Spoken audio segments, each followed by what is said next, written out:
lá. Então, a nossa aula de hoje vai ser balanço hídrico no vegetal. Seria a segunda parte, que envolve a disponibilidade de água para a planta. E nessa aula vamos entender como é que ocorre o transporte de água no sistema solo-planta-atmosfera. Basicamente é entender como é que a água ela sai do solo, ela migra das regiões mais distantes do solo para próximo da raiz. Como é que a raiz absorve a água, então quais são as vias de entrada de água na planta. Posteriormente, os processos nos quais a água ela se move da parede celular da raiz, lá onde essa água entra, até o xilema. Então, seria o movimento de água do solo para a planta, o caminho percorrido pela água na planta, a absorção das raízes, condução da raiz até a folha, via caule, e a transpiração, que seria o caminho final da água da folha para a atmosfera. Posteriormente, vamos entender quais são as resistências, então quais fatores podem interferir ou minimizar o transporte de água ao longo do corpo da planta. Essas resistências envolvem diferentes fatores, tanto incluindo o solo, fatores inerentes à planta, ambientais. Qualquer alteração no ambiente pode fazer com que o movimento de água seja alterado. E, por fim, uma visão geral. Como é governar o transporte de água nesses três meios? Vamos lá. Primeiro de tudo, os vegetais eles não transportam diferentes seres humanos, transportam gorduras na forma de moléculas lipossolúveis. As plantas não utilizam gordura como uma forma de armazenamento, exceto nas sementes, e não há o transporte dessas moléculas. Lembrando que o principal fluido de transporte nas plantas é a água. Então, a água vai ser transportada do xilema, da raiz até a folha. Ao longo desse transporte, também vai levar nutrientes minerais. E lá no xilema, vai haver o transporte de moléculas que são fotoassimiladas ou produtos da fotossíntese da folha para as raízes, também dissolvidas em água. Vejam que, dentre os processos que existem, o fluxo xilemático é a via mais sensível às variações nas condições meteorológicas. Por que que isso é o mais sensível? Porque é ele que vai transportar os carboidratos, os produtos, hormônios, moléculas que são produzidas nas folhas. Qualquer alteração na temperatura, na umidade, vai fazer com que o transporte de água via xilema seja também alterado, mas em maior proporção, o transporte nas células xilemáticas, que transporta água e nutrientes, é o que vai ser mais interferido. Por quê? Vamos supor que baixou a temperatura, temperatura de 25 para 40 graus Celsius. Quando aumenta a temperatura, a tendência é diminuir a umidade. À medida que diminui a umidade e aumenta a temperatura, dois processos principais. Por exemplo, temperaturas altas vão desnaturar proteínas, vão danificar os fotossistemas da fotossíntese, lá do cloroplasto. Essa danificação, a célula tem que se defender. Quando a umidade baixa, a tendência é a planta transpirar mais, respirar mais, né? À medida que ela transpira, ela perde água. Então, ela pode passar por um déficit hídrico, evaporar muita água e vai parar esse transporte. Então, a tendência é fechar o estômago. Então, o estômago digamos que é a via mais sensível da fisiologia da planta. O ambiental, ele vai ser alterado. Então, o fluxo xilemático é que vai ser alterado a partir de qualquer alteração no ambiente. Quando o transporte paralisa, né, se tiver em condições ideais, geralmente ocorre morte de tecidos.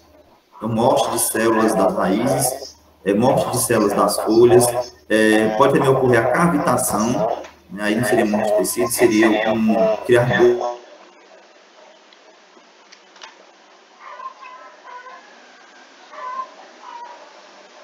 Então, esses comportamentos ocorrem continuamente em um vegetal submetido a uma condição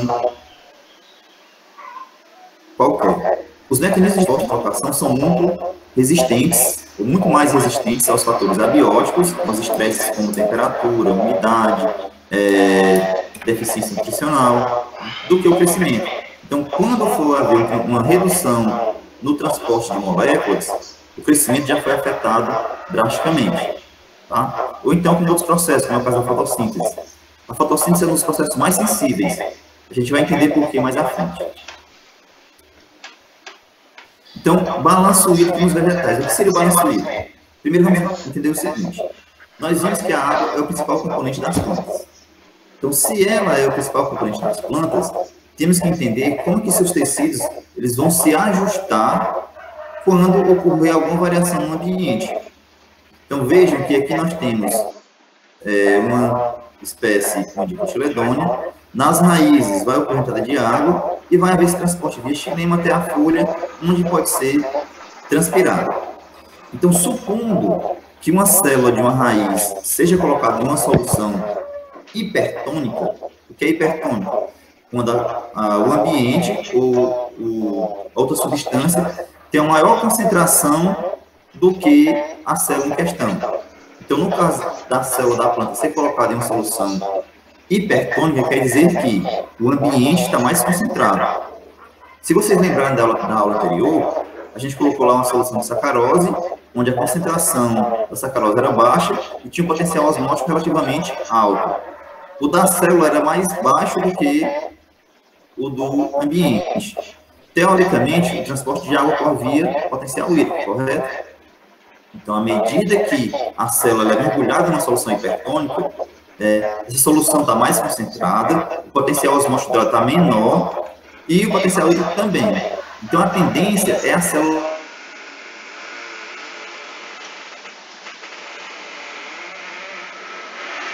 se for colocada em solução hipotônica, ou seja, o ambiente tem uma concentração menor do que a célula, significa dizer que no ambiente o potencial é mais positivo, né? E o potencial também maior.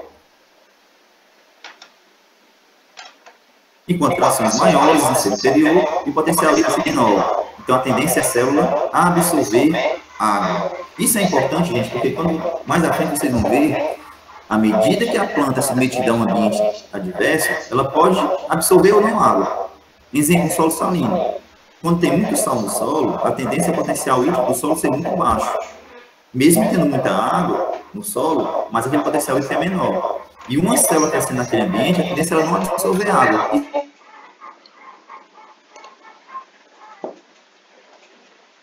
Então, no lugar que a planta está na solução,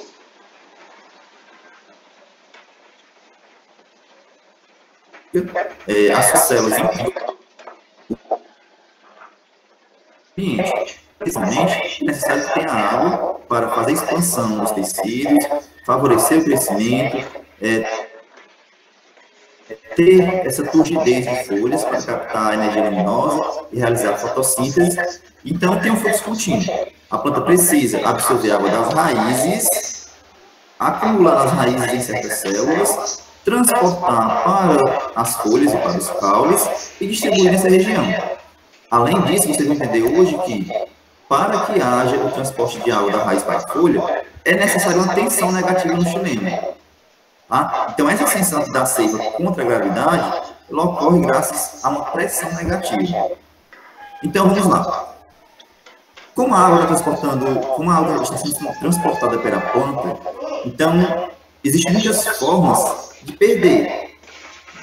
A água para evaporar da superfície, pode sair da célula, entrar na raiz. Por exemplo, a epiderme foliar, a estrutura que está aqui, a epiderme, externamente à folha, temos uma cutícula, que é a camada serosa, é gordura, é lipídio. Então, esse lipídio, ele vai evitar que a água evapore da superfície foliar. Tá? Essa é a proteção. Outra, aqui nessa região, que é o estômago, vai ter um poro. Esse poro estomático, a função dele é abrir para absorver CO2 e, ao mesmo tempo que entre o CO2 para a fotossíntese, vai sair a água pela transpiração. Essa saída de água é importante, eu vou falar para vocês por que é importante. Mas vejam que é um caminho contínuo. À medida que o estômago fecha, essa água não pode ser transpirada. Não absorve íons, não transporta íons. Se o estômago fecha, não entra CO2. Algumas plantas desenvolveram estômatos em cavidade, né, na região mais interna aqui no lado abaxial, pelos, né, então pelos na região aqui onde o vento, vocês vão ver que o vento interfere na perda de água, então fica alguns pelos nessa região, e esses pelos, eles podem auxiliar na proteção e para evitar a perda de água. Tá? Então, o pelo fica mais ou menos nessa região aqui, ó, pelos ou tricomas. Então, a água sai, ela percorre um caminho diferenciado. Mas, se o vento incidir sobre esse pelo, ele não vai dissipar a água como dissiparia normalmente, sem essa estrutura de defesa. Então, o primeiro passo para entender o transporte de água e balanço hídrico é que a planta precisa extrair água do solo. Tá? Esse líquido tem disponibilidade limitada. Ele não existe no momento. Então, é necessário também que a água esteja disponível no solo e que a planta ela consiga extrair essa molécula para seus tecidos. Então, a planta ela possui um balanço hídrico. O que seria o balanço hídrico? Nada mais é do que a água absorvida menos a água perdida pela planta, a água transpirada. Tá? Então, geralmente, quando a planta está crescendo, normalmente tem água no solo, esse balanço hídrico é positivo. Ela absorve mais água e utiliza nos processos de crescimento e fotossintese, reações químicas, do que ela perde por transpiração. No entanto, em algumas condições, pode ocorrer um processo onde a planta perde mais água do que absorve. Por exemplo, ao meio-dia, a temperatura muito alta, a tendência é que a planta ela absorva menos e transpire mais. Então, se o balanço hídrico é negativo, nesse caso ocorre um déficit hídrico. Isso nos tecidos vegetais. Tá? À medida que ocorre esse déficit hídrico, pode ocorrer sérias consequências ao vegetal, principalmente se ele for prolongado. Tá? Então, algumas plantas ocorrem déficit hídrico ao meio-dia, em outras pode ocorrer quando o solo seca. Se não tem mais água, ela vai absorver pouca água e vai continuar seus processos. Vai chegar um ponto que ela vai perceber que a quantidade de água é baixa. Então, ela passa a reduzir os processos fisiológicos. Como a gente viu no anterior, né, passa a não ter a expansão celular, divisão celular, abertura de estômagos, fotossíntese, e ela passa a empregar mecanismos de defesa, como é o caso do acúmulo de água, para fechar o estômago, e ajustamento osmótico, produzir osmóticos compatíveis e acumular no citosol. Tem dois processos que eu queria chamar a atenção de vocês, que seria a plasmólise e a citorrese. Tá? Na aula anterior, a gente falou sobre a plasmólise. Seria isso, perda de água pela planta. Então, se a planta, ou a célula da planta é colocada em uma solução hipertônica, ela perde água. Nesse caso aqui, à medida que a célula perde água, a membrana se desprende da parede celular. Então, se desconecta da parede celular. No caso da citorrese, à medida que a célula perde água, a membrana não se desprende, ela fica ligada à parede celular. Esse aqui, gente, é o mais comum. A plasmólise, se ocorrer, ela é mais complicada, porque para a célula retornar ao crescimento normal, essa membrana ela tem que se reconectar novamente. E vocês viram que para produzir parede celular, tem uma série de processos onde aquelas enzimas, sacarose sintase e outras vias de conexão com o complexo de Golgi estão intimamente ligados à parede celular. Então, à medida que isso acontece, plasmólise, a recuperação é um pouquinho mais complicada. Então, ainda bem que ocorre a citorrese, onde a planta ela perde água e ela consegue absorver novamente. Então, vamos lá. O que vocês precisam saber para entender o transporte de água nas plantas? Então, quais são os pontos principais? Então, nós temos 3 pontos. O primeiro deles seria entender os componentes do potencial hídrico nos diferentes meios através dos quais a água irá se movimentar. Então, o que é mais importante na raiz? Potencial hídrico, potencial osmótico, potencial de pressão, é uma pressão positiva ou negativa? Como é que essa água entra na raiz? Qual é o gradiente de força que vai impulsionar essa entrada de água? Segundo, qual gradiente é responsável pelo transporte de água da raiz para a folha? Então, como é que ele ocorre? Terceiro, à medida que essa água chega na folha, vai ser dissipada? Como é que vai ser transpirada? Quais são os gradientes que governam esse transporte? Então, esse é o ponto 1. Ponto 2. Qual o caminho percorrido em cada um desses meios? Como é que entra na raiz? Como é que chega no xilema?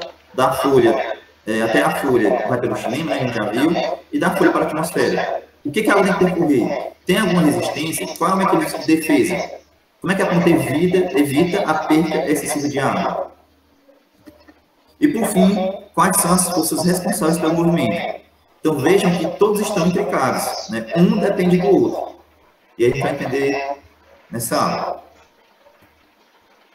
Então, vamos começar com essa pergunta. Como ocorre o movimento de água no solo? Então, o movimento de água no solo vai depender do tipo de solo, das partículas que estão inerentes, da quantidade de água no solo e da compactação. Então, essa figurinha aqui, ela resume, né, tudo que eu falei agora. Então, aqui nós temos um solo que ele é muito compactado, então tem poucos espaços porosos, né? Então, o transporte de água é um pouquinho menor. Então, vejam aqui que o transporte de água é menor. E o solo, quando ele está seco, o transporte é menor ainda. Em uma quantidade que é na quantidade ideal, vejam que a compactação não é tão alta e há o transporte de água relativamente alto. Da mesma forma, se um solo ele for pouco compactado, né, for um solo arenoso, e ele estiver muito alagado, ele vai transportar água. No entanto, não vai ter o oxigênio. E o oxigênio é importante para a respiração das raízes, que produz o ATP, que é importante na absorção de íons. Então, nem muito nem pouco. Tem que ser a quantidade ideal. Vamos lá. Então, quais são as características dos solos? Eu vou falar de dois solos principais, né? O solo arenoso e o solo argiloso. Então, o solo arenoso, nós temos dois tipos, areia grossa e areia fina. Se vocês observarem, raramente existem poucas plantas em regiões de solos arenosos. Por que isso acontece? Porque a principal resposta para isso é a capacidade de retenção de água do solo. Então, em um solo arenoso, a partícula, né, o diâmetro da partícula é relativamente grande, tá? Aqui de 2.000 a 200 micrômetros. Quando você tem uma partícula muito grande, a área superficial dela é pequena, tá? Vamos imaginar o seguinte, veja essa partícula aqui de um solo argiloso, pequena, e essa aqui de solo arenoso. Se nós tivéssemos a mesma quantidade de partículas para preencher essa área que ocupa a partícula de solo arenoso, nós teríamos mais partículas. Cada partícula tem a capacidade de se ligar à molécula de água. Então, veja que a área de superfície aqui é muito menor, ou ela consegue se ligar a menos moléculas de água do que uma partícula de solo argiloso. Então, se eu tiver 100 partículas, se cada partícula se liga a 6 moléculas, seriam 600 moléculas. Aqui, no máximo 100 moléculas. É mais ou menos isso para simplificar, tá? Então, quanto maior a partícula, menor a área superficial. Então, se eu tenho uma área superficial pequena, eu vou ter uma baixa capacidade de retenção de água, tá? Então, quem vai ocupar os espaços porosos aqui vai ter uma conexão muito grande, mas a água tende a lixiviar para as nossas freáticas mais baixas. Do contrário, no solo argiloso, o diâmetro é muito pequeno, né? Vejam aqui. Como o diâmetro é pequeno, ela tem uma área superficial, então essa partícula tende a se ligar com moléculas de água. E no solo, vocês têm que lembrar que tem matéria orgânica, né? Se for um solo bem argiloso, geralmente tem muita matéria orgânica, e tem os espaços, os microporos e os macroporos. Tem poros também das partículas de solo. Então, quanto menor a partícula da molécula, mais água vai ter presente. Então, solos que são argilosos possuem grande capacidade de retenção de água, enquanto que os arenosos, baixa capacidade de retenção. É por isso que a maioria das espécies, elas crescem melhor em solos argilosos. É claro que não pode ter somente argila, porque aí o solo pode se compactar e pode interferir no transporte de oxigênio, no transporte de água, então tem que ter aquele meio termo. Então, movimento de água no solo. Então, aqui nós temos uma raiz que está imersa, nós temos um pelo radicular, as partículas de areia, de argila, tá? Partículas de ar em um solo que está secando. Teoricamente, essa raiz está absorvendo a água, à medida que ela retém a água, vai secando, e esse é o ambiente em que a raiz está exposta, falta só a matéria química. Então, a mensuração do potencial osmótico, que seria a concentração de solutos, quanto maior a quantidade de solutos no solo, menor o potencial osmótico, tá? Mais potencial mátrico. Nós vimos também que em solos úmidos, o potencial mátrico pode ser desprezado, porque tem muita água. Lembre que o potencial mátrico ele vai ser aquele potencial onde ele vai ser importante quando o solo está secando, porque essa água vai ser retida contra as partículas. Tanto vai ser importante aqui no solo, como lá na folha, mas a gente vai ver isso daí. Então, na folha, à medida que a água seca, essas partículas restantes vão ser atraídas pelas paredes celulares e vai ter uma menor disponibilidade para a planta. Então, no solo, o mais importante, se tiver muita água, potencial osmótico. Se tiver pouca água, potencial mátrico. Então, o potencial mátrico geralmente é uma pressão negativa também. Aqui nós temos que é igual a menos P, que é igual a menos T vezes R a menos 1. Lembrando que T, tensão superficial da água. Valor superficial. Região aqui, ó. Quanto menor o raio, menor vai ser essa pressão. Tá? E aí, menor a disponibilidade de água para a planta. Então, em solos secos, desidratados, como em regiões áridas e semiáridas, o potencial de solutos também pode ser desprezado, porque aí quem vai ser predominante vai ser o potencial mátrico. Quando ele é desprezado, geralmente o potencial hídrico vai ser igual ao potencial mátrico. Da mesma forma que, quando em solos úmidos, o potencial hídrico é igual ao potencial osmótico. E aqui que vai interferir vai ser a concentração de sais. Então, a pressão hidrostática negativa na água do solo diminui o potencial hídrico. Foi o que eu comentei. À medida que o solo seca, vai ocorrendo a formação de uma pressão negativa, o potencial mátrico diminui. Tá? Então, gente, como é que eu posso mensurar a capacidade do movimento de água no solo? Medindo a condutividade hidráulica, tá? Que vai expressar a facilidade com que a água se move em um sistema. Na pós-graduação, vocês têm uma disciplina chamada de Relações Solo-Água-Planta. Então, nessa disciplina, vocês podem ter noção de como é que calcula esses valores. Tá? Não é tão difícil. Nós temos uma fórmula bem simples, eu não vou entrar em detalhes agora. Então, a água se movimenta no solo devido a um delta de potencial de pressão. Tá? Não é difusão, aqui é fluxo em massa. Tá? Lembrando que a difusão esse movimento do local de maior concentração para o de menor concentração. No fluxo em massa, uma pressão é imposta de uma região para outra. Tá? E o que é que influencia o transporte de água no solo?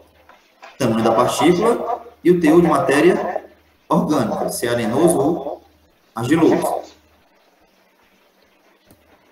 Então, vejam aqui uma relação direta com a condutividade hidráulica do solo e o potencial hídrico do solo. Tem alguns termos que se aplicam a solo, né, e a planta. Então, vocês devem ter vocês ouviram falar várias vezes de ponto de Murcha. Então, vamos entender agora a diferença entre um e outro. O que seria a capacidade de campo? A capacidade de campo é a capacidade máxima de retenção de água que um solo tem. Tá? Que ele é hábil para reter contra as forças gravitacionais.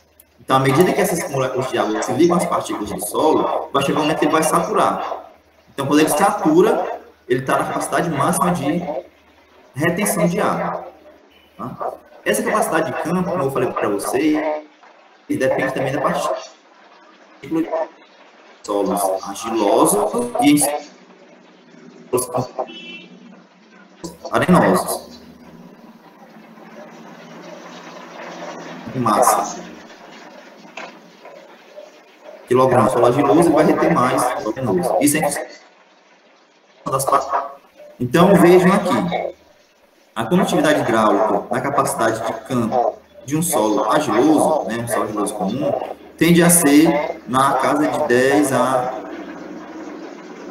10, de 1000, né, ou 1100, por aí. Vai sair de 10, entre 10 e 10 ao quadrado. Vai sair de 10 a 100.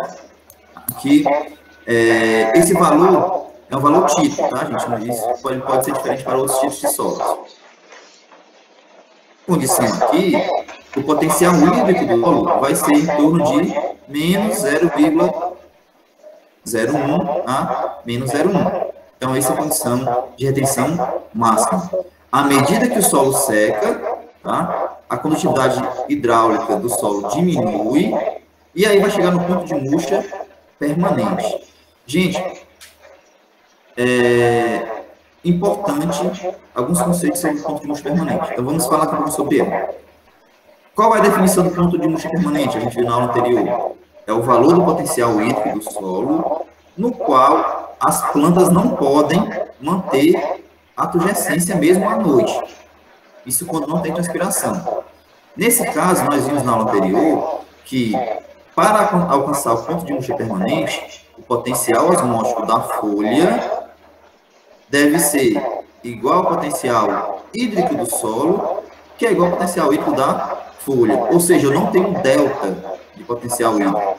Se não existe um delta de potencial hídrico, a pressão geralmente é zero, né, já está murcha, então a planta ela não vai poder absorver, mesmo que haja condição com pouca transpiração. Agora, o que é importante disso aqui? Vejam que esse valor aqui ele foi dado pelo autor como um ponto de murcha permanente para muitas espécies. Mas nós vimos em outra aula que algumas espécies chegam a desenvolver potencial hídrico muito inferior a menos 5 megapascal. Então, esse ponto de murcha permanente, ele varia com a espécie vegetal. Então, não depende apenas do solo. É um conjunto. Tá? Por que é um conjunto? Nesse caso aqui, o ponto de murcha permanente seria a capacidade mínima de água que o solo possui, né? Ele tem um pouquinho de água, mas essa água que existe aqui seria como umidade residual, que está aderida às partículas do solo. Essa água que está, esse pouquinho de água que tem aqui disponível, né, na verdade não está disponível, ele está totalmente ligado às partículas e a planta não consegue absorver. Tá? Então, o valor de potencial hídrico para o ponto de murcha permanente depende das espécies e é influenciado pelo solo. Ok? Então, repetindo, capacidade de campo, capacidade máxima de retenção de água de um solo. Depende do tipo de solo, da quantidade da mistura, solo e areia. E o ponto de murcha permanente é o potencial hídrico da planta, no qual ela não consegue mais, é o valor de potencial hídrico do solo, no qual a planta não pode mais manter a turgescência. Então, não consegue mais absorver água de forma alguma. Então, vamos iniciar a absorção de água. A gente viu que no solo, a água se move por fluxo em massa. À medida que a raiz absorve, a zona próxima à raiz vai secar e essa água sai da região de maior concentração para menor concentração. E como a raiz está puxando essa água, vai ser um transporte por fluxo em massa e envolver também a osmose. Tá? Aí lembrando que, para que ocorra a absorção de água pelas raízes, é necessário que o potencial hídrico da célula da raiz seja menor do que o do solo, para que tenha esse gradiente. Tá? Então, aqui nós temos a região terminal da raiz, né, que a gente viu na aula anterior, que seria a zona de divisão celular, o centro quiescente, a coifa, a zona de alongamento, onde as células estão se diferenciando, e a zona de maturação. É nessa região, lá no ápice da raiz, que nós temos aqui os pelos radiculares, que são extensões da epiderme. Observem que aqui não seria uma célula, apenas uma extensão. À medida que essa extensão ela vai crescendo, ela vai aumentar a área de célula ela é alongada e pode atingir vários locais. Qual a função do espelho radicular? Absorver água e nutrientes. Então, o contato entre a superfície das raízes e o solo vai fornecer a área superficial para a absorção de água. Tá? Então, só o contato com a região onde tem água já favorece a absorção. Ela vai ser maximizada, vai ser aumentada pela produção de pelos radiculares das raízes em contato. Ok? Então, veja, tem raiz que possui toda a sua superfície permeável à água. Outras raízes não. Apenas os ápices, onde tem os pelos radiculares, são permeáveis. O que importa aqui é, geralmente, plantas que têm crescimento secundário, à medida que a raiz apresenta crescimento secundário, essa região onde tem o crescimento secundário é impermeável. Então, apenas algumas regiões das raízes conseguem absorver água. O mais comum é que ocorra nos ápices, onde tem os pelos radiculares, ok? Então, aqui nós temos um exemplo da taxa de absorção de água em raízes de abóbora. Vejam que aqui seria a região distância do ápice, o ápice aqui, ó, 0, e aqui seria próximo à junção, lá no início da raiz, próximo ao cabo. Essa região aqui, ó, não está em crescimento, tá? A região está havendo a suberização, adição de substâncias lá nas esteias de casca, que seria naquele cilindro central da raiz. Vejam que aqui a absorção de água é muito baixa, taxa de absorção de água ou distância do ápice da raiz. Em abóbora, a absorção ocorre principalmente no ápice em crescimento, que é uma região que tem menos suberina, ou seja, aqui nessa região. Então, supondo que aqui seria 500 milímetros daqui para cá, e aqui seria o ápice. Então, vejam que a região de absorção é basicamente aqui. Ok? Então, é algo que a gente discutiu na aula anterior, que seria difusão pela bicamada lipídica, mas considerando que a água é polar e nós temos ácidos apolares, de difusão geralmente não acontece, é completamente inviável. Então, a água vai entrar por fluxo em massa nos canais proteicos, chamados de aquaporinas. À medida que a água chega na raiz, esse poro do canal ele vai abrir. À medida que ele abre, a água entra. Aí, lembrando que, para que haja entrada de água, o que vai determinar esse transporte de água, além da quantidade de água, é o potencial hídrico. Então, o potencial hídrico no citoplasma tem que ser menor.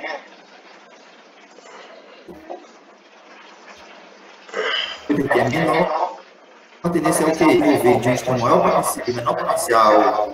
potencial hídrico, seria o maior potencial químico, para aquele de menor. Aí, importante, as aquaporinas, gente, elas só aumentam a velocidade do transporte, mas não a direção. Então, supondo que a célula é colocada na solução,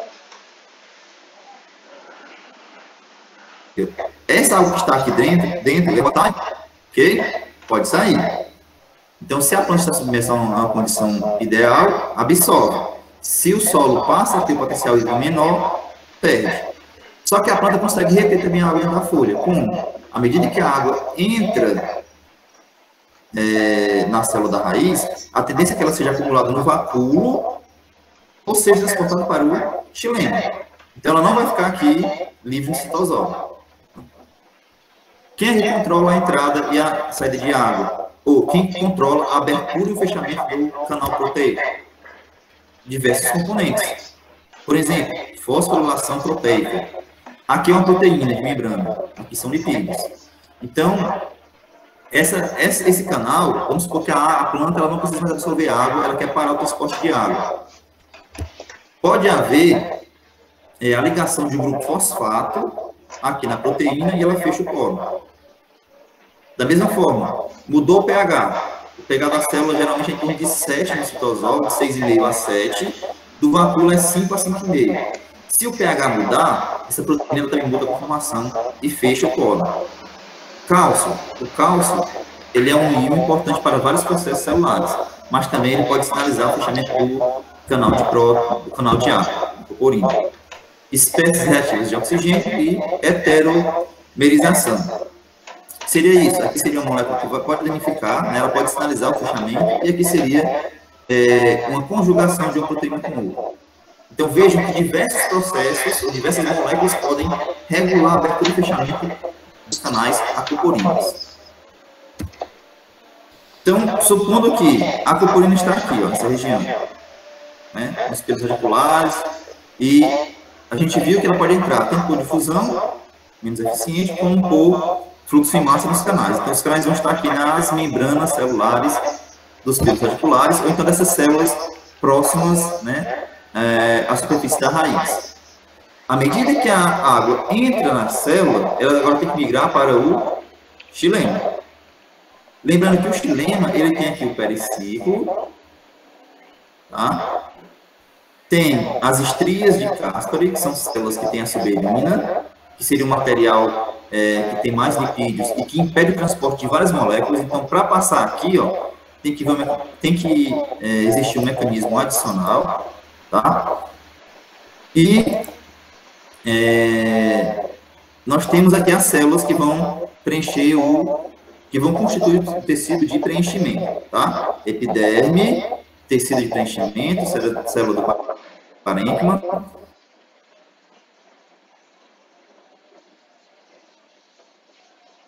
périciclo, o floema, e aqui, e como é que é a água, hein? Nós temos as voltas plástica,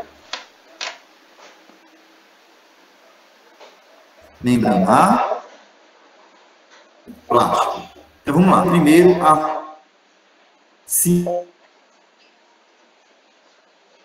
a entrada de água na célula e ela percorrer o caminho via o simplástico celular. Nesse caso aqui, gente, a rota simplástica, ela vai envolver o transporte via plasmodesmos. Vocês viram que as células verticais são interconectadas. Então, tem um poro de uma célula para outra, na parede celular. Então, a água e de uma região para outra. Qual é o meio predominante aqui, gente? Difusão. Do local de maior concentração para o local de menor concentração. Maior para menor. Vocês viram naquele cálculo que a gente fez na aula anterior, que o movimento de uma célula para outra leva em torno de 2,5 segundos. Como a célula tem um diâmetro relativamente pequeno, a difusão vai ser o meio dominante e vai ser importante para isso daqui. Lembrando que ela vai via simplástica aqui, sem passar por canais proteicos, por acoporina. Ela só vai entrar aqui no início. Em seguida, vai para o plasmodesmo. Chegando aqui na estria de Caspary, ela não pode passar via plasmodesmo, essa célula não é conectada. Então, ela tem que passar via transmembranar, ou via transmembrana. Então, nessa região aqui, ela vai por canais proteicos, ok? Via simplástica. Via transmembrana. Na via transmembrana, ela tem que passar membrana por membrana. Vejam que ela entra em uma célula, aí passa na membrana, a acoporina, entra na outra célula, membrana novamente, e aí vai, cruzando as membranas. Esse transporte ele é mais lento do que o simplástico. Demora um pouquinho mais. Então, teoricamente, o mais dominante seria a rota simplástica. A terceira rota, que seria a rota apoplástica, a célula vai entrar somente no interstício da parede celular e ela vai percorrer entre as células. Veja que ela não entra na célula. Então, ela fica entre a parede e o outro, na lamela média. Vai passando aqui até chegar na estria de Caspary. Quando ela chega na estria de Caspary, ela tem que entrar via transmembrana. Então, em todos os casos, em todas as rotas, lá no final do transporte, quando vai adentrar o cilindro central, a água tem que passar via transmembrana. No entanto, entre a epiderme e a estria de Caspary, ela pode seguir 3 rotas. Simplástica, pelo plasmodesmo, transmembrana via canais proteicos, ou apoplástico entre as paredes celulares. E aqui nós chegamos no xilema. Então, esse transporte ocorre por difusão. Isso já algumas dúvidas. A gente vê que a água entra na planta raízes. Mas será que as folhas conseguem absorver água? Elas conseguem, gente, no entanto, é em pouca quantidade. Verdade. É em pouca quantidade por quê? Geralmente a água está disponível no solo. Então a folha consegue absorver, mas ela tem mecanismos de proteção. A água pode entrar via epiderme foliar, pode entrar no caule, mas essa rota não é a mais importante. Tá? Essa estratégia, gente, pode constituir um bom mecanismo para espécies de leguminosas, como as sequoias ou algumas árvores da Amazônia. Em ambientes que são úmidos, né, e o solo está quase seco, a planta consegue absorver água pelas folhas. No entanto, vejam, quando você trata de uma espécie cultivada, que você quer produzir grãos ou produzir alguma parte da planta comestível ou de interesse econômico, o crescimento tem que ser rápido. Nesse caso aqui, seria uma absorção de água para a manutenção de alguns processos, para manter a planta, o metabolismo funcionando, e não para haver o crescimento. Tá? Então, para haver crescimento, desenvolvimento e outros processos, é importante que nós tenhamos absorção nas raízes. Segunda questão. As raízes podem promover a redistribuição de água no perfil do solo?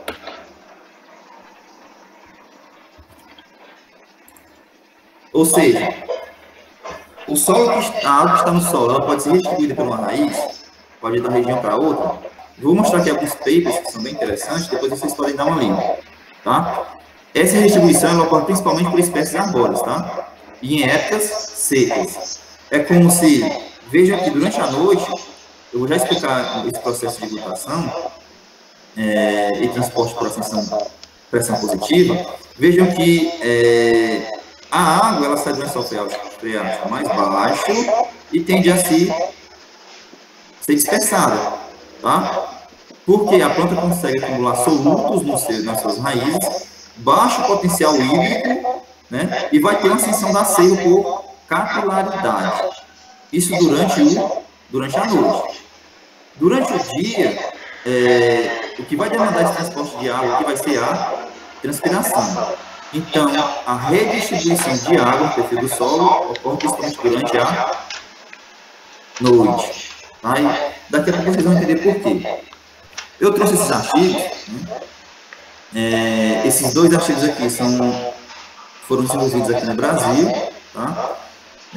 Os pesquisadores analisaram como era a dinâmica de água no solo, nas savanas do Cerrado e nas árvores da Amazônia.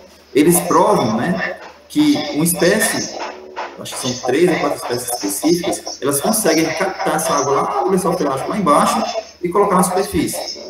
É bem interessante, depois vocês têm uma lida, né, eu acho que eu já postei a aula no Siga, então baixa esses artigos que eles são bem legais.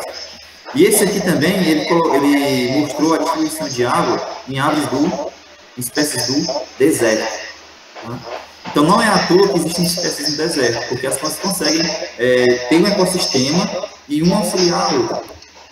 Lembrando que, geralmente, as espécies que têm a raiz pivotante, elas tendem a investir mais em crescimento de raiz do que da folha, quando estão em condições adversas.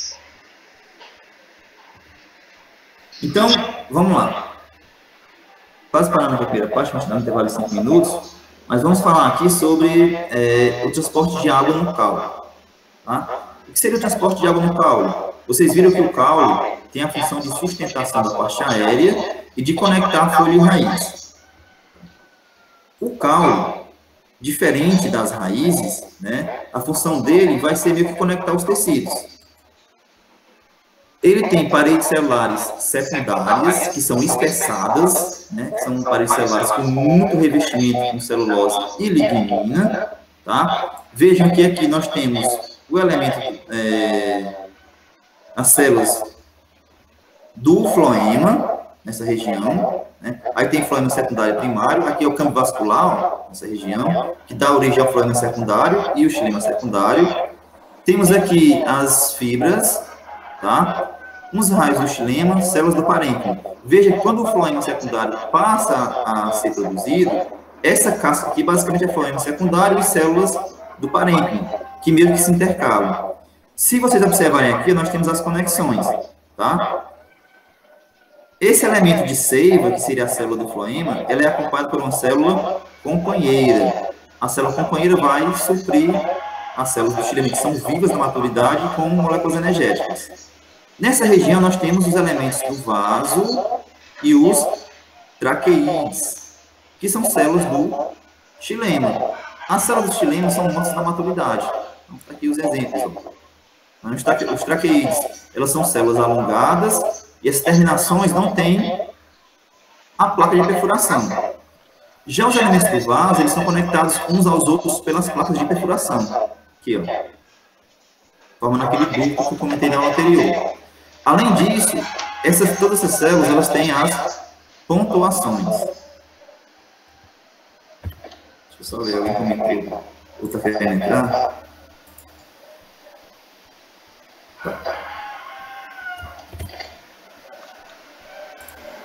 Então, vejam que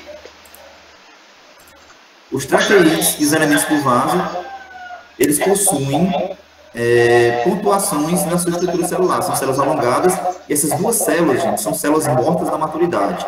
Então, à medida que ela atinge o seu alongamento definitivo, elas entram no estado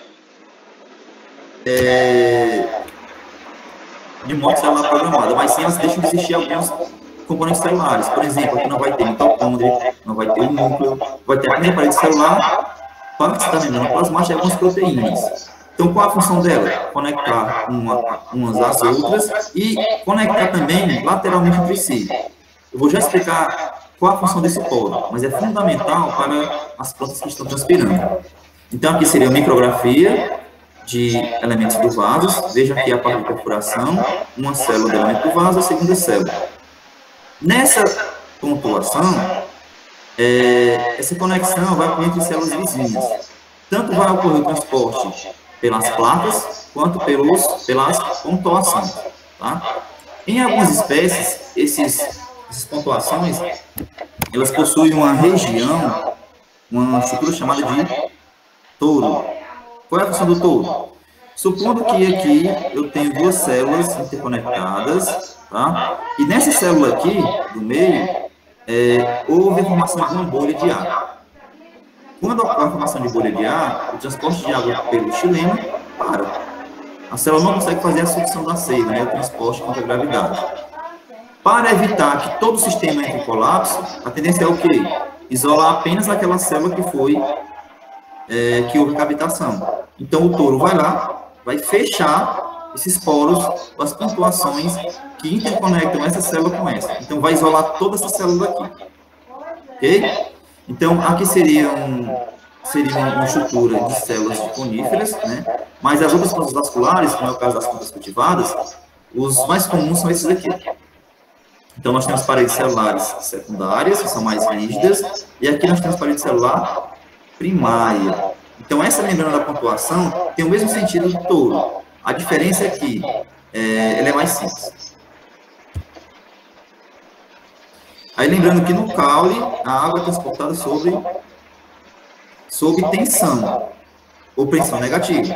Então, a ascensão da seiva ocorre via pressão negativa, que vai ser desenvolvida lá na folha, que a gente vai ver agora. Tá? Aqui é só para mostrar para vocês, ó. Vejam que nós temos elementos do vaso que estão, que houve a cavitação, um vaso preenchido do ar. Essa bolha aqui, se vocês observarem, qualquer transporte de água, até em casa, se você pegar um cano e entrar água no sistema, muito raramente consegue sair do outro lado. Então, é preciso que a planta tenha mecanismos para evitar essa cavitação. Vocês vão ver lá no transporte de solutos, que seria daqui a 2 aulas, como é que as plantas evitam essa cavitação ou minimizam. Tá? Mas se ocorrer a cavitação, a tendência é que esse vaso aqui, ele seja bloqueado temporariamente, tá? E a água vai para os vasos vizinhos, tanto nos elementos do vaso quanto nos traqueídes. Tá? Então, ocorre a cavitação para o transporte via aquele vaso e vai fazer o transporte em outro vaso. Transporte via xilema, fluxo em massa acionado por pressão. Nas raízes, difusão, tá? Célula a célula. Caule, fluxo em massa. E aí tem o processo de glutação.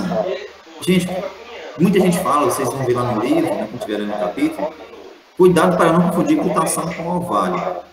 Tá? O orvalho seria o acúmulo, a condensação de água na superfície da folha. Aqui, ó. A gutação ela ocorre nos hidatódios, que são superfícies foliares, que vai dissipar a água que está chegando em excesso. Por que que isso acontece? Você já deve ter percebido que isso geralmente acontece ou à noite ou pela manhã. Em algumas gramíneas também é muito comum, tá? Isso ocorre em função do acúmulo de soluços no xilema, que gerou uma pressão na raiz. O que é isso? Né? Geralmente, quando uma raiz está submetida a uma condição ambiental ideal, que tem água no solo, durante a noite ela passa a absorver íons. Tá? À medida que ela absorve os íons das raízes, vai ocorrer um maior acúmulo de íons nessas células, os íons vão baixar o potencial osmótico da raiz, esse potencial osmótico menor também vai resultar em um potencial hídrico menor, e a planta vai ter um potencial hídrico menor do que o do solo. Esse potencial hídrico menor faz com que a água absorva, né, em função do gradiente de potencial hídrico. À medida que ela absorve a água, e como o xilema tem uma capilaridade, uma área transversal muito pequena, a água vai subir por capilaridade. Ela vai subindo até chegar lá nas folhas. Chegando na folha, essa ascensão por pressão negativa, ela vai ter que ser dissipada, senão ela vai parar de absorver íons. Tá? Então, a gutação ela ocorre quando não há transpiração, ou quando ela é muito baixa, tá? É uma condição que vai favorecer essa pressão radicular. A umidade ela deve ser alta, porque se a umidade for baixa, aqui vai vir a transpiração, tá? Difusão de vapor de água, e a temperatura tem que ser amena, ou seja, tem que ter um baixo déficit de pressão de vapor. Lembrando que se a umidade for 100%, né, a tendência é não haver o transporte de água da folha para o ambiente, porque está as concentrações iguais. Mas se a umidade for em torno de 70% a 80%, esse processo ele pode acontecer. O solo tem que estar úmido para que ocorra a absorção de água.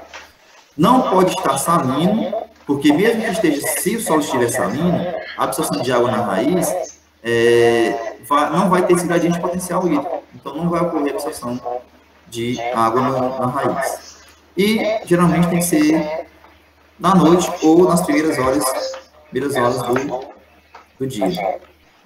Então, gutação é diferente de orvalho. Esse processo é o transporte de água pelo xilema a partir de uma pressão positiva. Tá? Lembrando que esse processo não é o mais preponderante, não é o mais dominante. O mais dominante é por pressão negativa, via transpiração. Então, o movimento de água através do xilema requer um menor delta de potencial de pressão, ou diferença de potencial de pressão, do que através de células vivas. Lá nas raízes, vocês viram que eu comentei que a difusão é dominante. No xilema, é por fluxo em massa impulsionado por pressão. Vou explicar isso aqui em números. Veja o transporte via apoplástico. Então, como o xilema é uma célula morta na maturidade, então, teoricamente, nós vamos transportar de forma apoplástica, né? Só entre as paredes celulares. Então, a velocidade de transporte no ducto do xilema, numa espessura específica, né, no raio interno em forma de 40 micrômetros, essa daqui, 4 milímetros por segundo. Se nós colocarmos em cima uma fórmula, né, da taxa de fluxo de volume para entender ou descobrir qual é o potencial de pressão, ou o delta de potencial de pressão, a gente pode calcular. Por exemplo, eu quero calcular em 1 metro. Vejam que o π vezes r à quarta seria a área transversal do tubo, tá? 8 eta seria o eta, viscosidade do líquido, então a viscosidade da água. Lembrando, a viscosidade da água no xilema é menor do que a viscosidade da água do floema, porque tem mais carboidratos, né? Eu quero encontrar qual é o delta de potencial de pressão, e aqui eu tenho o delta x, que seria a diferença em altura ou distância. Então, esses valores nós temos, esse também, esse aqui também, e aqui nós temos a taxa de fluxo, seria esse daqui. Colocando esses valores nessa equação, nós temos que o delta de potencial de pressão para o transporte apoplástico em 1 metro, esse aqui, 2 vezes 10 a menos 2 megapascal por metro. É uma pressão relativamente baixa, né? Quando fazemos esse transporte transmembrana, então célula a célula, só se a gente considerar duas células, nós temos que o comprimento de uma célula para a outra seria 100 micrômetros, considerando que cada célula tem 50 micrômetros. Transformando isso aqui em metro, tá? 10 menos 4, né? O total, tá? E podemos calcular o delta de potencial de pressão, que vai dar 2 elevado vezes 10 elevado à oitava potência. Veja a unidade de grandeza. Então, resumindo aqui, a pressão necessária para transportar água via apoplástica no xilema é muito menor do que a pressão requerida para transportar água via transmembrana. Então, por isso que esse transporte de água é mais favorável ocorrer via apoplástica. Tá? E aí nós chegamos na trajetória final do transporte de água. Então, a água chegou aqui no xilema da folha e agora ela vai ser transpirada. Lembrando que durante o caminho de entrada e transporte de água na planta, essa água ela pode ser utilizada para crescimento, tá? O nosso foco aqui é só dizer como é que ela está, é entender como é que a água entra na planta e como é que ela sai. A utilização dela, vamos ver em outros processos de crescimento de parede celular, de pubescência, de desenvolvimento de alguns processos fisiológicos, tá? Mas o nosso foco aqui é entender como é que agora a água vai sair aqui dos vasos do xilema e vai ser destinado para a atmosfera. Veja que nós temos um corte transversal de uma folha, tá? Aqui é a epiderme, a célula do parênquima palissádico e o esponjoso, o cilindro central, o estômago. Vejam que aqui está saindo água e aqui está entrando CO2. Então, o estômago vai abrir para absorver CO2 e, ao mesmo tempo, perder água. Esses processos aqui simulam a resistência para a saída de água. Tá? À medida que a água chega na folha, ela tende a sair para essa região, nos espaços intercelulares. Em seguida, ela vai mudar de estado. Ela vai sair do estado líquido para o estado gasoso. Então, nessa região aqui, entre os espaços, as células do parênquima esponjoso, vai formar vapor de água. Esse vapor de água é muito alto, vai estar em torno de 97, 98%. Então, a saída de água da folha para a atmosfera depende do delta de vapor de água. Se a umidade no ar externo é muito baixa, a tendência é que haja um maior transporte de água. No entanto, esse transporte é regulado pelo estômago. Nós temos algumas resistências que vão interferir nesse transporte. Tá? Então, a água chegou aqui do xilema, vai para esse espaço intercelular, depois estômago e aí ambiente externo. Lembrando que toda folha ela tem uma camada de água adjacente à folha. À medida que a água evapora, fica uma certa quantidade de água nessa região. E essa camada limítrofe, que é chamada camada de água, também é uma resistência, tá? Então, além do estômago, nós temos a camada limítrofe de água que fica sobre a folha. Então, vamos lá. Por definição, a transpiração nada mais é do que evaporação da água das superfícies celulares para os espaços intercelulares e destes, através dos estômatos e camada de vapor de água adjacente à epiderme para a atmosfera. Como eu comentei, evaporação da água que chegou nos espaços intercelulares para a formação do vapor de água para o poro estomático, em seguida, camada limítrofe, adjacente, né, à folha, e meio externo, tá? Então, veja que a água ela chega no estado líquido na célula, nas folhas. O primeiro passo para que ela seja transpirada, ela é mudar de espaço, mudar de estado, e para o estado gasoso, ela evaporar. À medida que ela evapora, ela vai percorrer os espaços intercelulares, vai chegar no estômago, vai ultrapassar a camada limítrofe e chega na atmosfera. tá? A transpiração é fundamental para as plantas, tá? Tanto no transporte de água, quanto no transporte de nutrientes. Cerca de 95% da água que entra na planta, ela é perdida pelos estômagos, tá? Na verdade, da água que é transpirada, da água que sai da planta. Pode sair tanto por transpiração de estômago e pequena parte pode sair por difusão aqui da epiderme. No entanto, a transpiração é dominante. Então, 95% transpiração via estômago e 5% através da epiderme.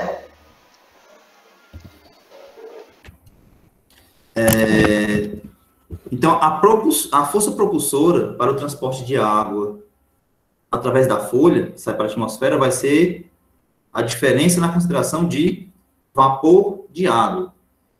Então, vejam que se a força é a diferença de concentração, o meio pelo qual ocorre o transporte é a difusão, beleza?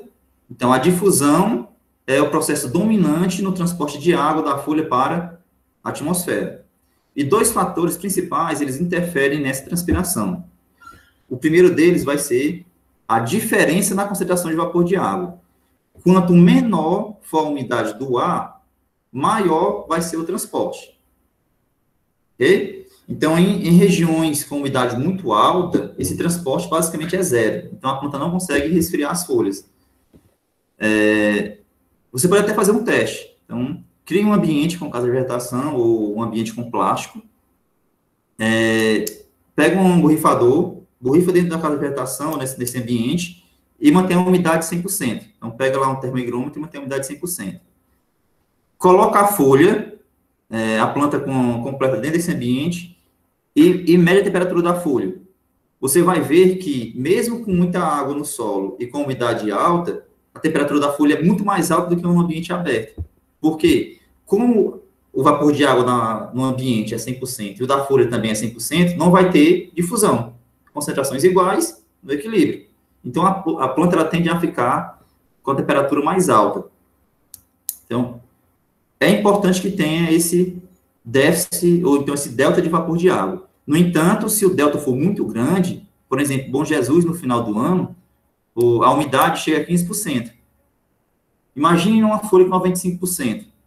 Então, de 95 para 15 é um delta muito grande. A tendência é a planta transpirar muito. Quando ela transpira muito, ela não vai conseguir absorver água na mesma velocidade. Por quê? Porque entra via membrana. Difusão de vapor de água é um transporte muito rápido. Se vocês lembrarem do cálculo lá, é 0,0042 segundos para o transporte de água da folha para a atmosfera. Enquanto que o transporte de água de uma célula para outra na raiz é 2,5 segundos. Então, só entre células já é um tempo muito maior do que a evaporação, tá? Então, qual é a unidade ideal para uma planta? Ela vai de 50% a 70%. Então, ambientes com essa condição ambiental, eles são ideais para o crescimento de plantas. Tá? Então, gente, a força propulsora da transpiração é a diferença de concentração de vapor de água. Então, para que haja transporte de água de uma folha para a atmosfera, é necessário ter um delta. Tá? E esse delta é fundamental para que haja o transporte de água também no tecido da planta. Lembrando que, para que haja ascensão de água, tem que ter uma pressão negativa, que a gente vai aprender daqui a pouco. Tá? E o segundo ponto primordial para a transpiração seria a resistência à difusão da rota. Seria a resistência dos estômatos, a resistência da camada limítrofe e, né, todo o sistema interligado. Tá? Então, essa resistência à difusão da rota depende também da concentração de vapor de água na folha e concentração de vapor de água no ar.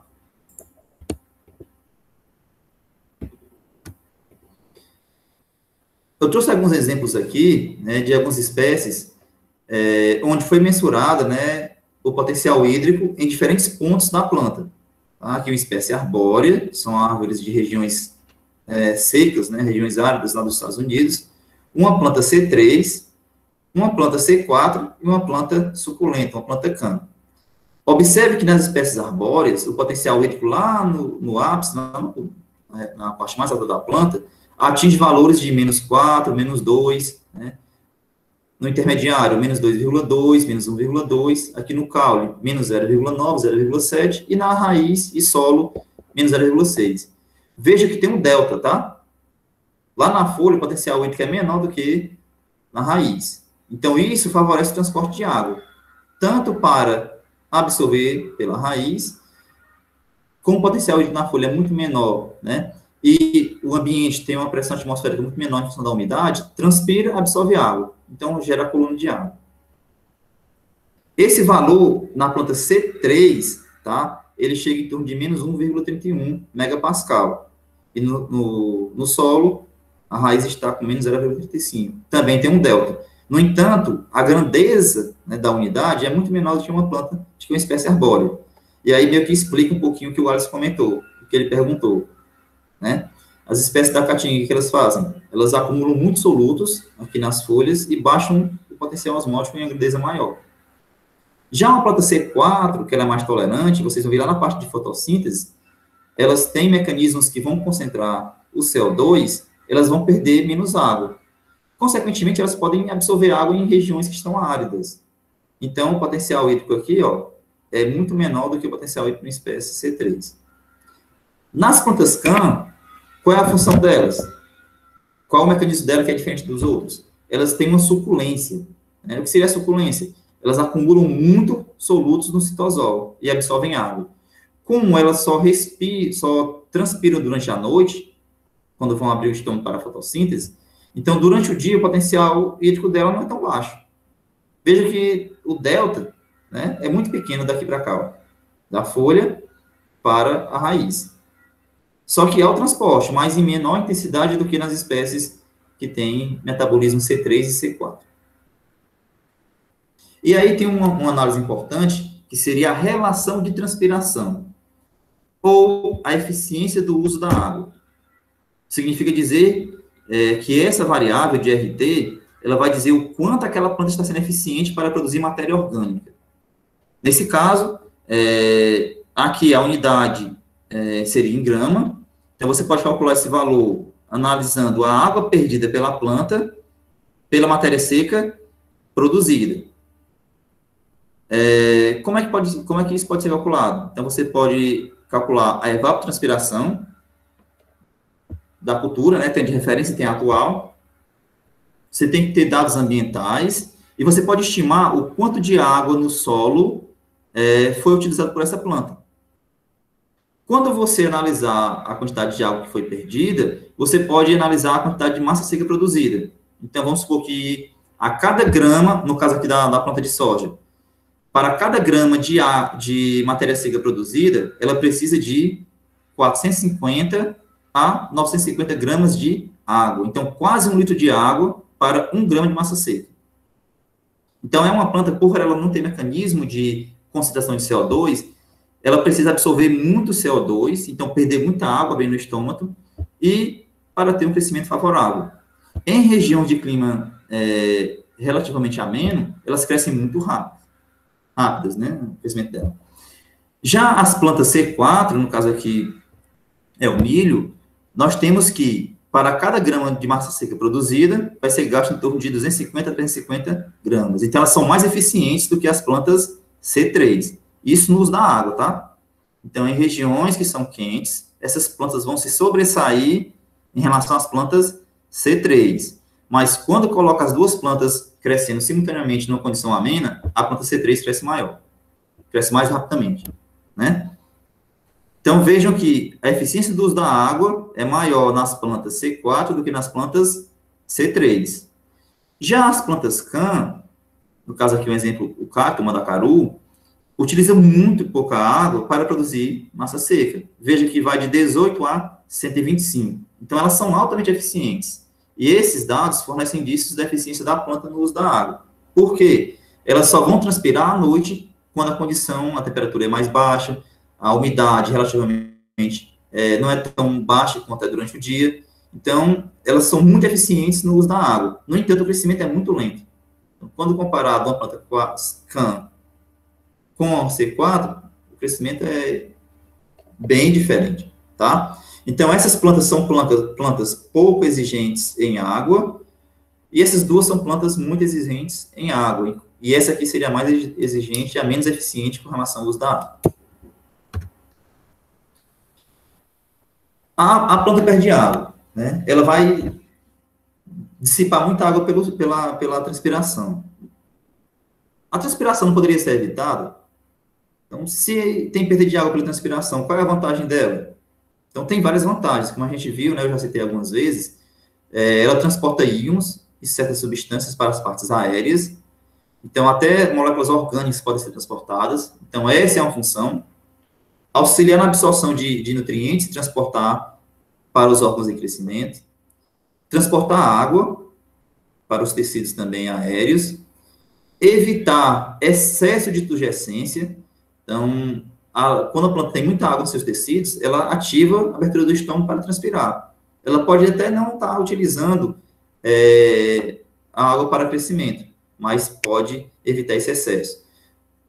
Glutação, por exemplo, também é uma forma quando não tem temperatura muito favorável à transpiração, é uma forma de evitar o excesso de turgescência, a glutação pelos hidratórios. E resfriar as folhas. Elas resfriam as folhas quando ocorre a transpiração.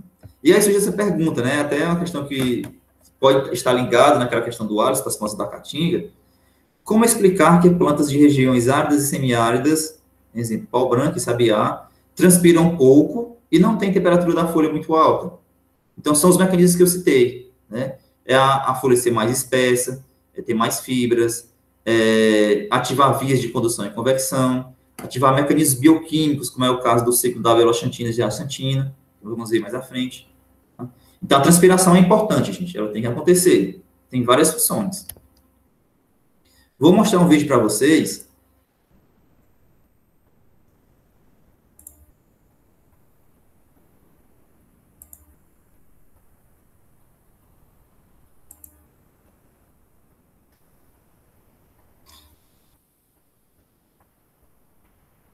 Então, as folhas,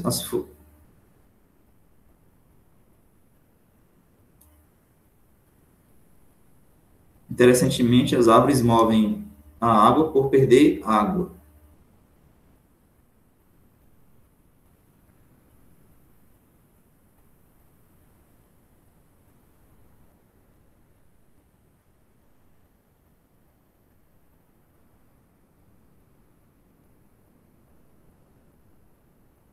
A água se difunde de dentro da folha para fora dela, através de poros, que são os estômagos que vocês estão vendo aí.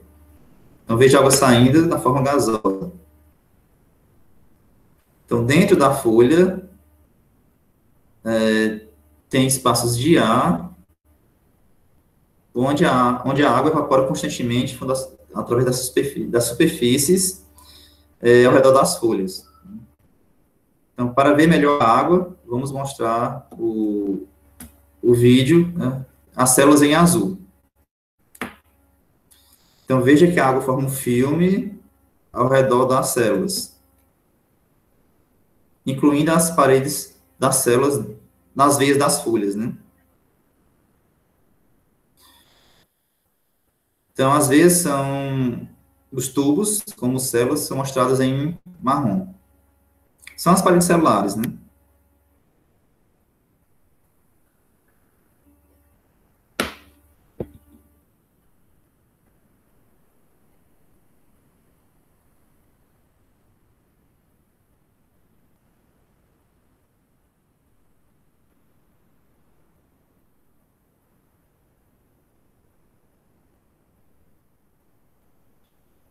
Então, comentou que a água é transportada pelo xilema, chegando aqui na parte superior, e vai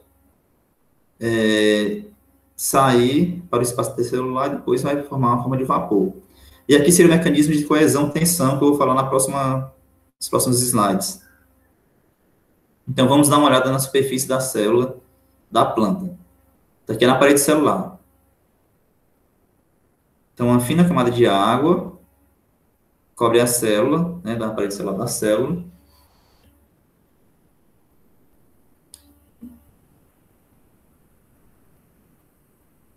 Então, à medida que a água evapora, essa camada de água na célula fica mais fina.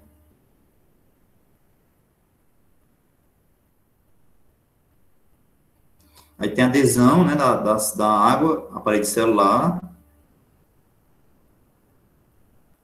E também tem a coesão entre as moléculas de água. Vejam até a evaporação, a pergunta da Tatiana. As ligações de hidrogênio são rompidas, né, nessa camada da superfície à medida que a água evapora e que vai ser transpirada.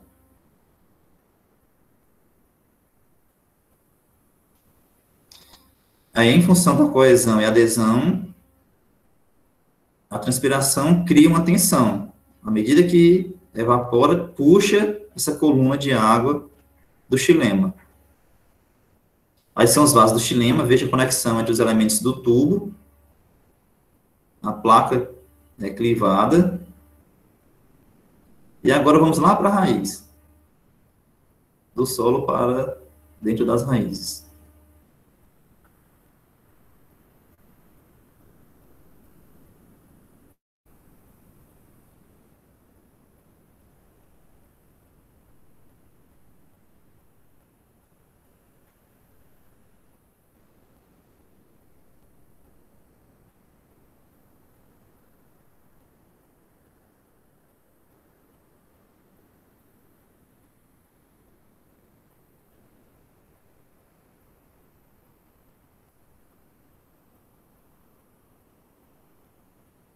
Veja os transportes simplasto, apoplasto e transmembrana. Aqui está indo apoplasto, isso aqui simplasto.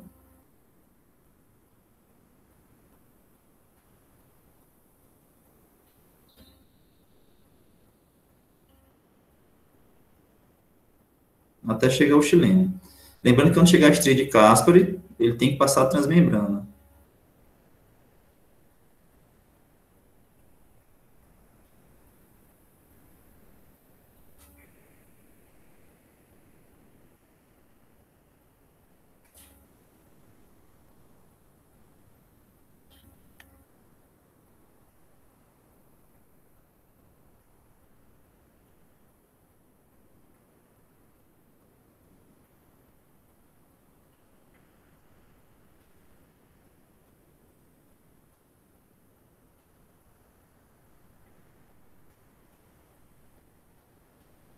Então, a gente viu a saída da água da folha para a atmosfera e agora a gente entendeu como é que funciona a entrada de água na raiz e agora vou finalizar da raiz para a folha via xilema.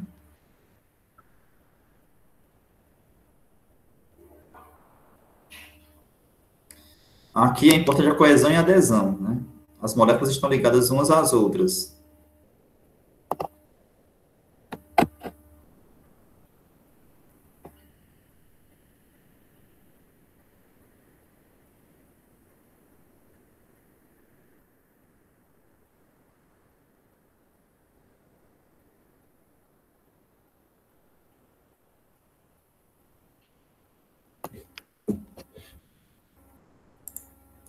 Então, gente, sabendo disso, vamos tecer alguns detalhes sobre a transpiração e por fim, a gente vai finalizar com as resistências que interferem no transporte de água pelas plantas, tá? A gente pode até passar um pouquinho do tempo da aula, mas é importante terminar, porque amanhã vai ser outro tópico abordado. Então, como a respiração resfria as folhas? Então, existem várias formas de resfriar um objeto, né? Então, as plantas, como são seres que são imóveis, né, não conseguem fugir do sol. Então, a energia que chega do sol ela tem que ser ou utilizada ou dissipada.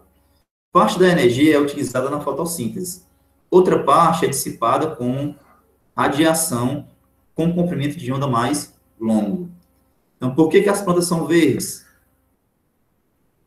É em função da radiação de energia luminosa. Depois eu vou falar para vocês, tá? Mas chega uma radiação no comprimento de onda, com maior energia, em seguida essa planta dissipa parte dessa radiação no comprimento de onda mais longo com menor energia, as leis da física. Outra forma seria por condução e convecção. Então, os tecidos que estão próximos, células próximas, elas transferem o calor de uma célula para outra, tá? Então, isso aqui seria uma perda de calor sensível. É tanto que se você estiver próximo de uma planta, em um ambiente quente, ela está um pouquinho mais fria do que o ambiente, né? Então, ela pode passar o calor. E a transpiração seria resfriamento evaporativo por perda de água. Vejam que, quando a temperatura é muito alta, há uma velocidade entre as moléculas muito grande. À medida que a água evapora, que as moléculas são evaporadas e são dissipadas para o ambiente, a velocidade entre as moléculas diminui. Velocidade média, tá, gente? Significa dizer que, quando a temperatura 2 é muito menor do que a 1. Então, à medida que a água evapora, a temperatura da folha baixa. Então, esse é o mecanismo principal. É uma perda de calor latente. Teoria da coesão-tensão, como vocês viram no vídeo, para o transporte de água. Então, essa teoria que vai explicar o transporte de água pelo xilema. Vocês viram que as moléculas, elas têm uma coesão entre si, né, e uma adesão. Então, elas vão ser coesas aqui nas células das paredes celulares, tá? E são aderidas umas às outras por ligações de hidrogênio, tá? Esse contínuo de água na forma líquida, que está na superfície celular, né, sem contar que é água na forma de vapor, com a água do xilema, com as raízes, é fundamental para que haja uma tensão negativa. Observe que, à medida que a água evapora, ela sai do estado líquido para o estado gasoso, essa camada diminui, vocês viram lá no vídeo. Então, essa superfície, essa camada de água vai ficar menor. Então, vai começar a formar raios, tá? Quanto menor a camada de água, menor esse raio do menisco aqui, ó. Quanto menor o raio do menisco, mais negativo vai ser a pressão. Vejam, quando o raio da curvatura é 0,5, a pressão vai ser menos 0,3. Se é 0,05, a pressão vai ser menos 3. Se é 0,01, menos 15. Então, quanto maior a tensão, maior vai ser a ascensão de seiva da raiz para a folha. Tá? Então, a pressão negativa que causa a ascensão da água através do xilema desenvolve-se na superfície das paredes celulares da folha. Então, é fundamental o espaço intercelular. Se tiver muita água no ambiente externo, vejam que a umidade no ambiente externo vai ser determinante, porque não vai haver evaporação de água para cá, porque já está a umidade aqui em torno de 100%. Se não evapora, não vai formar raio do menisco. Se não forma esse raio do menisco, não tem a pressão negativa. Aí, zero ascensão de seiva. Tá? Mais uma vez. Se a temperatura do ar é alta, tá? Não vai ter evaporação de água daqui para cá. Se não tem evaporação de água, o raio do menisco vai ficar isso aqui, ó. Isso aqui não vai existir. Se isso é verdadeiro, veja que a pressão é muito baixa. Então, pode não ser o suficiente para fazer a ascensão da seiva. Então, é necessário ter um delta de déficit de pressão de vapor. A gente vai ver lá na aula seguinte. Tá? Para calcular o dado de pressão, aqui nós temos a formulazinha bonitinha, tá? Tensão superficial da água, que é um valor fixo, e o raio da curvatura do menisco, seria esse aqui. Então, você pode calcular a pressão necessária com essa fórmula, que são esses valores aqui que a gente acabou de ver. Essa teoria da coesão-tensão foi proposta por Dixon e Joule em 1894. É uma teoria bem antiga, tá? Ela é tanto utilizada para o transporte de água da raiz para a folha, quanto também para entender o transporte de nutrientes minerais. Então, resumindo o que a gente viu. A evaporação de água das paredes celulares torna a superfície a água curvada, o raio do menisco. E a tensão superficial da água produz uma tensão no sistema. Lembrando que a tensão superficial da água seria aquela tensão que a gente viu lá na aula anterior. Tá? Deixa eu procurar aqui minhas anotações para...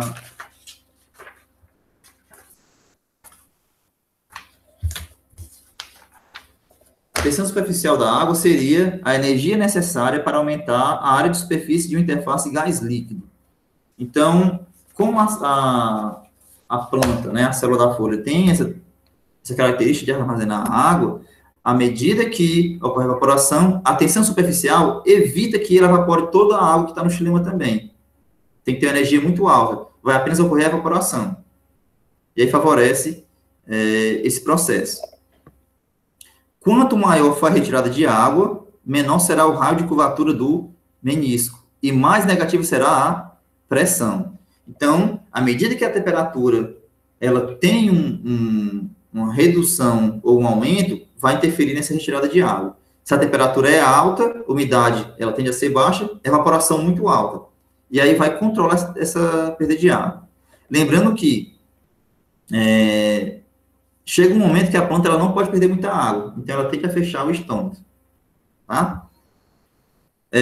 Como consequência, as células do mesofilo foliar, principalmente o apoplasto, retira a água do xilema, deixando sob a tensão, que seria a pressão negativa. A tensão no xilema é transmitida até as raízes devido às propriedades de coesão da água, em vasos de dimensões capilares. Com o resultado, o potencial hídrico bastante negativo é transferido, finalmente, para as raízes e para o solo, fazendo com que as raízes absorvam água. Então, gente, na verdade, a absorção de água na raiz depende da transpiração lá na folha. Né? Nesse caso aqui, do transporte de água na planta. Se não tem transpiração, a absorção de água pode acontecer, mas somente em condições com clima favorável, né, com umidade favorável, e aí vai gerar a gutação. Então, vejam aqui. Essa teoria, ela leva em consideração o transporte de água, mas temos também que considerar quais são as resistências, ou então os fatores que interferem no fluxo de água da planta. Então, veja que tem uma resistência na raiz, então tem que ter água. Essa água tem que migrar, né, do solo para a célula da raiz, que o transporte de água no solo é por fluxo em massa, na raiz, nas células das raízes até o xilema, por difusão, então tem uma resistência. Também tem uma resistência de transporte de água da raiz para a folha, ao longo do caule. Temos a resistência na difusão de água, que está na forma líquida, no espaço intercelular para o estômato, e temos a resistência da camada limítrofe e do poro estomático. Então, são várias resistências ao longo desse caminho percorrido pela água. E outro fator importante, do solo até a folha, a água está na forma líquida. Da folha para a atmosfera, na forma de vapor. Então, eu posso calcular esse transporte? Posso. Então, o fluxo difusivo de água, ele vai ser igual a o gradiente de potencial hídrico nos diferentes sistemas, dividido pela soma das resistências. Então, eu posso estimar qual a resistência de cada ponto específico. Depois, soma essas resistências, coloco aqui no denominador, e o delta de potencial hídrico, que seria menos 50, menos 0,05. Tá? Então, seria o nosso delta de potencial hídrico. Então, na forma líquida, a resistência ela pode ser medida pela condutividade hidráulica dos solos, das raízes e do xilema. E, na forma de vapor, é o mais predominante, porque essa forma de vapor aqui vai depender de quê? Da temperatura do ar e da umidade do ar. Então, são dois fatores que você tem que levar em consideração para calcular essa resistência. Então, quais as resistências para a perda de água através da folha? Né? Eu já falei de várias resistências. Vamos começar pela folha. Então, na folha, nós temos a resistência da fenda estomática, que seria a resistência estomática foliar, que seria essa daqui, ó. Tá? Aqui está sendo a entrada de CO2, então também seria a saída de água. E nós temos a resistência da camada limítrofe, que seria essa. Então, resistência do estômago para sair água, então tem que abrir e fechar o estômago, e a resistência da camada limítrofe. Aqui é uma camada de água na forma líquida, né? É um interstício entre vapor e água. Então, esse vapor de água tem que sair dessa região e ir para o ambiente. A resistência da camada limítrofe é a resistência causada pela camada de ar estacionário junto à superfície foliar, por meio do qual o vapor tem que se difundir para alcançar o ar turbulento da atmosfera. Então, são duas resistências. Dentro dessas resistências, nós temos outros fatores adicionais, tá? Então, vejam aqui. Aqui seria no xilema, solo, raiz, e aqui seria na folha. Resistência do mesofilo, resistência da cutícula, que seria na epiderme, resistência dos espaços intercelulares, resistência do polo estomático e resistência do ar. Então, qual delas é a mais importante? Vamos falar agora sobre isso, tá? Então, as resistências internas ou resistências estomáticas são 3. Parede celular. Então, a adesão da água à parede celular é uma resistência. 2. Os espaços intercelulares e câmara subestomática. E o 3, o poro estomático. Aqui nós estamos no interstício da saída, na epiderme, tá? A externa seria vapor de água adjacente à folha, seria a camada limítrofe, e o ar exterior, como eu falei, a umidade. Então, esses 5 fatores são primordiais para o transporte de água da folha para a atmosfera. Ok? Aqui eu mostro uma tabela com os valores que são representativos de umidade relativa, concentração de vapor de água e potencial hídrico para 4 pontos ao longo da rota de perda de água de uma folha. Então, aqui seria uma condição meio que comum para as plantas, tá? Então, veja que nos espaços intercelulares, dentro da folha, a umidade relativa está em torno de 99%. A concentração de vapor de água está em torno de 1,27 mol por metro cúbico. E o potencial hídrico, menos 1,38. Observem que, imediatamente dentro da fenda estomática, no início do estômago, essa umidade é um pouquinho menor, a concentração de vapor de água também é menor, potencial hídrico, menos 7. Então, tem um delta de vapor. Tá? Veja que, fora da fenda estomática, na camada limítrofe, nós temos uma umidade de 47%, uma concentração de vapor de água de 0,6 e potencial de pressão hídrico, de menos 103,7. Veja o delta. Então, a tendência é a água sair do espaço intercelular e ir para a camada limítrofe. Veja que as concentrações lá na massa atmosférica, com umidade em torno de 50%, a concentração é um pouco menor aqui, a umidade maior, e o potencial hídrico é um pouquinho maior do que da fenda estomática. Então, isso aqui é uma resistência, gente, ó. Se esse valor aqui de umidade fosse menor do que esse, de potencial hídrico fosse menor do que esse, a tendência era ir daqui para cá. Então, por isso, constitui uma evidência, uma resistência.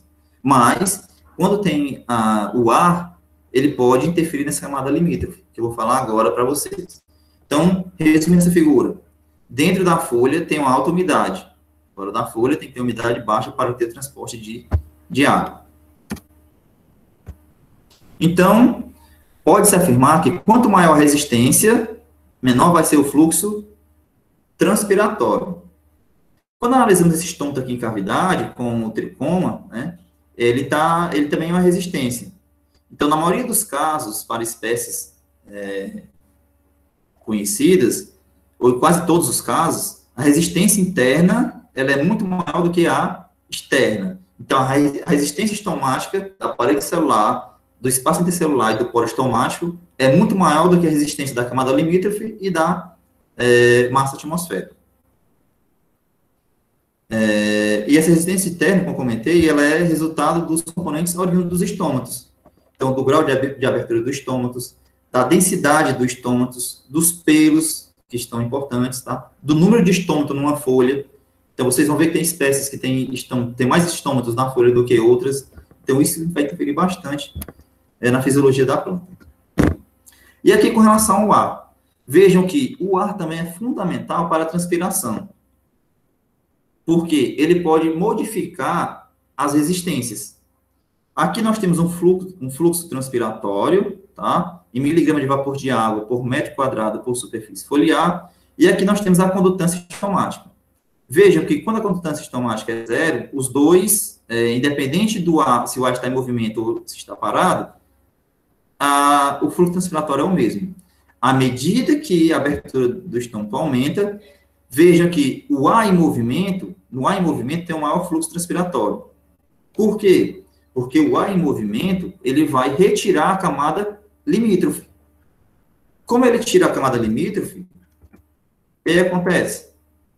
Esse potencial hídrico aqui, essa umidade vai ser menor. Consequentemente, tende a ter mais transpiração. Quando o ar está parado, a camada limítrofe ela existe. Então, essa camada limítrofe ela vai limitar. Então, a resistência externa ela vai ser influenciada pelo ambiente. A camada limítrofe é maior e mais limitante no ar parado. Quando o ar está em movimento, quem vai ditar a transpiração vai ser a abertura estomática. Ok? Então, o controle estomático vai ligar a transpiração foliar à fotossíntese. Então, vocês viram que, para que ocorra a transpiração, tem que ter a abertura do estômago.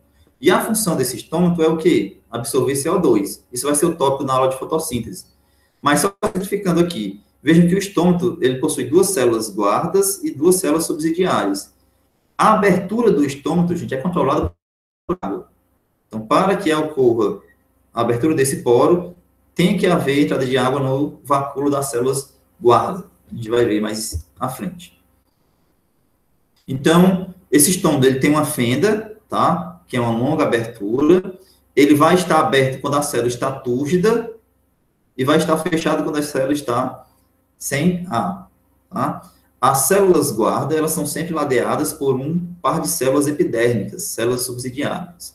E elas vão auxiliar fornecendo energia, fornecendo água e nutrientes para a célula guarda, que abre e fecha rapidamente em função a estímulos ambientais. Por exemplo, quem controla a abertura do estômago é o hormônio ABA. Tá? Então, complexo estomático, célula guarda, célula subsidiária e fenda.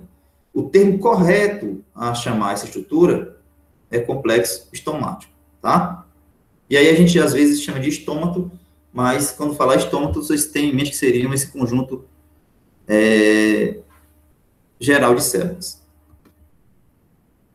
E aí, para finalizar, por que ocorre o grande efluxo de água em relação ao influxo de CO2? Por que a planta perde mais água do que ela absorve? Por que as plantas C3, né, elas são menos eficientes no uso da água do que as plantas C4? Então, tem explicação para isso também.